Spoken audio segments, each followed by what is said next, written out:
Today we're going to discuss one of the most critical and important topics that we will ever discuss in spirit science. Among all of the things we have discussed, this is one that needs to be taken seriously and is the most important part of the evolution of consciousness that we are experiencing today. Today we shall discuss the power of the heart.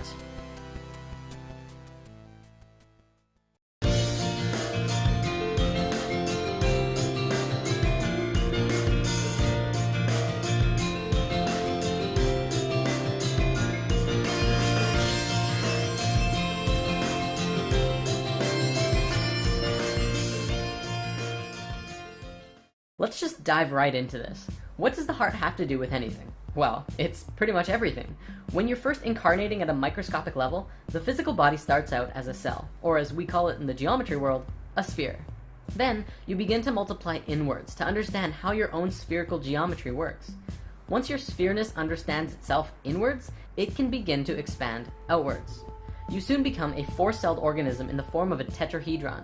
Soon after that, you become a star tetrahedron, which is the egg of life form we discussed in lesson 6.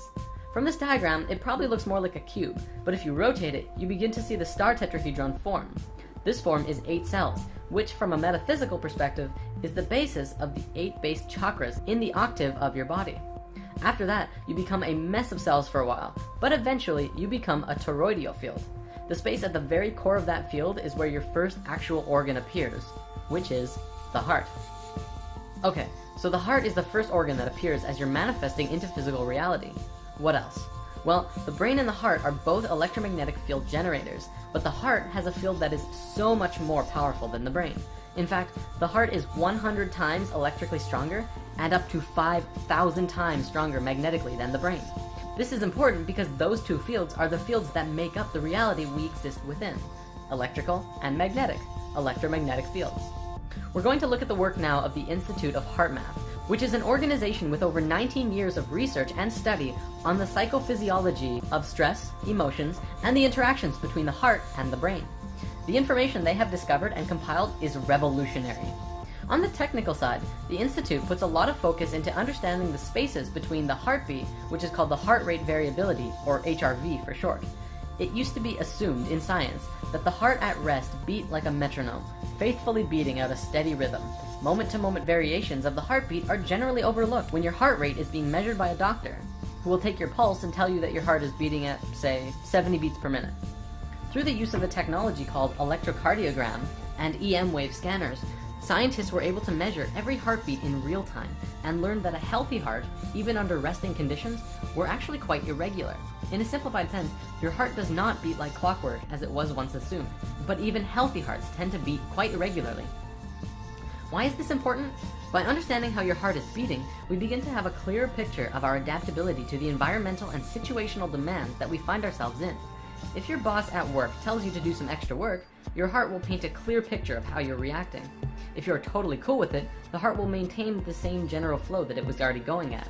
If this new information causes you to feel stress, that will be demonstrated by the heartbeat fluctuating into an intense chaotic mess, or somewhere in the middle. Now, these fluctuations in how your heart beats come from a variety of sources and demonstrate our physiological resilience and behavioral flexibility to our experiences. Research done at the Institute of HeartMath has shown that one of the most powerful factors in affecting our heart's changing rhythm is our feelings and emotions. When our varying heart rate is plotted over time, the overall shape of the waveform is called our heart rhythm pattern. HeartMath has demonstrated that the emotions we experience directly affect our heart rhythm pattern, and this in turn shows us how our body is functioning. In general, emotions like stress, anger, frustration, and anxiety cause the heart rhythm pattern to become very chaotic, like so. This waveform looks like a series of uneven, jagged peaks. Physiologically, this shows us that the heart is not in harmony with itself. This can be likened to driving a car with one foot on the accelerator and the other foot on the brake at the same time, possibly while trying to go from first gear to fourth and then back. This creates an incredibly jerky ride, burns more gasoline, and isn't great for the car altogether. Likewise, when your heart is functioning from a place of stress and anxiety, it causes our bodies to operate insufficiently, deplete our energies, and produce extra wear and tear on the whole system. This is especially true if stress and negative emotions are prolonged or experienced often. What about positive emotions? Well, there is a massive visible contrast. Positive emotions send a very different signal throughout our body. When we experience uplifting emotions like love, appreciation, joy, and care, our heart rhythm pattern becomes a highly ordered, smooth, and harmonious wave. We begin to match the waveforms that are seen in the color spectrum, or perhaps we could liken it to music. This is one aspect of what it means to be more harmonious with nature, and since nature flows through sacred geometry, we are also becoming more aligned consciously with ourselves and the universe around us. It is no wonder that positive emotions feel so good. They actually help our body system become more harmonious and synchronize and work better. The Institute of HeartMath has shown that generating sustained positive emotions facilitates a body-wide shift to a specific, scientifically measurable state called psychophysiological coherence. Let's break this down. Psycho comes from psychological, which means mental and emotions, and physiological means body. Coherence is systematic or logical connection or harmony. Altogether, it means a harmony of both body, mind, and emotional functions. If you're familiar with the four elements, you know that earth is the physical, so body, air is mental, mind, water is emotions, and fire is spirit. HeartMath has scientifically shown now that positive and healthy emotions bring 3 of those elements into coherence, and although they don't look at the spiritual aspect, I don't doubt that the fire element also comes into harmony. In an experiment done at the Institute, they hooked up scanners to an individual who was subjected to very chaotic emotions. For 300 seconds, they measured the respiration, heart rate variability, and blood pressure rhythm. After this time, the individual on the scanners did a technique on himself which they have dubbed the HeartMath Quick Coherence Technique, which activated a feeling of love and appreciation. Instantly, all 3 of the rhythms came into entrainment and harmony with each other, and stayed in harmony for the remainder of the experiment. One important note to stress is that cohesion is not relaxation. The process of relaxation is a low energy state in which the individual rests both body and mind, typically disengaging from cognitive and emotional processes. In contrast, coherence is experienced as a calm and balanced, yet energized and responsive state of being that is optimal for mental acuity, focus, problem solving, and decision making, as well as the physical activity and coordination. So coherence is the natural state you want to be in all the time. Unless you're relaxing. That's good too. So how does one get into this state of cohesion? Breathing. Your breath is intimately connected to your heart rate and your heart in general. And if you ever find yourself in a very chaotic mental state, take a few seconds to step back of what's causing the chaos and focus on your breath. Take long and deep breaths. The Institute of HeartMath doesn't put too much focus into particular breathing techniques, but they put an emphasis on using your breath as well as positive and loving emotions to bring you back into a state of cohesion. They say that it's not super necessary to put focus on your breath all the time, but it is very helpful to bring yourself out of chaos and back into alignment. From a spiritual perspective, and if you're working towards that, breath is very important. However, breath is another huge topic, and I personally recommend focusing on your breath during meditations. Focusing on breathing and your heart is a beautiful way to move into a silent space during meditation and deeper into yourself, all while sustaining the same healthy emotions. Now, throughout ancient history, across many religions and belief systems, the heart was always considered a center of the being, the source of spiritual wisdom and insight, thought, emotion, and connection to the divine.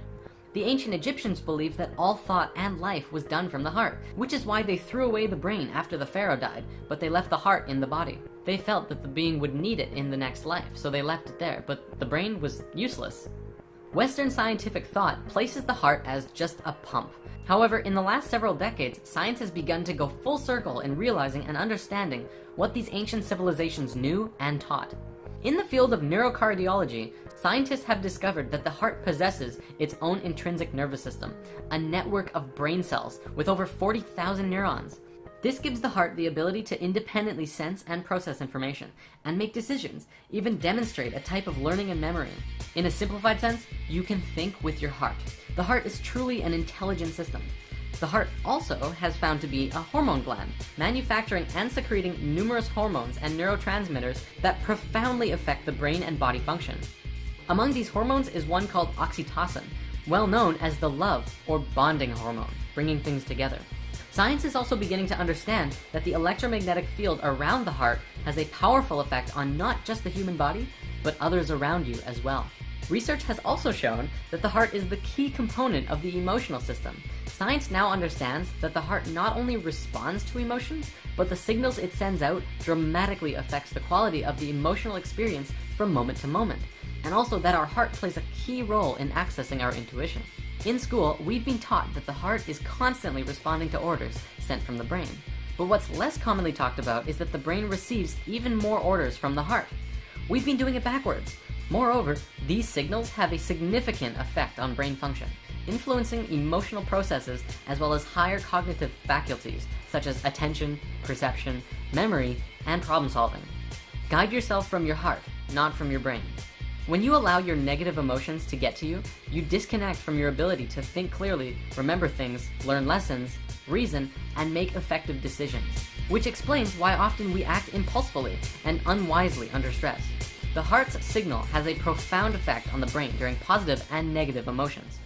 Live in your heart, for the heart is the center of unity consciousness, where the brain is the center of duality consciousness. You can see that right in how they're made. The brain has the two hemispheres. The heart is a place of unity.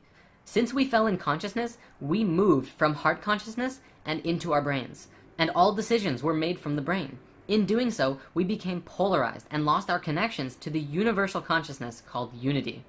This shift in consciousness we are experiencing now is a movement from the brain and back into the heart, where we will once again know and understand the universe and unconditional love for everyone and all things, regardless of who they are or what damage they've done to themselves or others. And this is why the heart is so important right now. Live in your heart. It is the gateway to the divine. Purposeful moons in Capricorn, solid and cold, our hearts adorn. Just how much more can we endure? Wondering what our lives are for. Where will you go? What are your plans? When facing hardships, will you stand? Civilization, social order.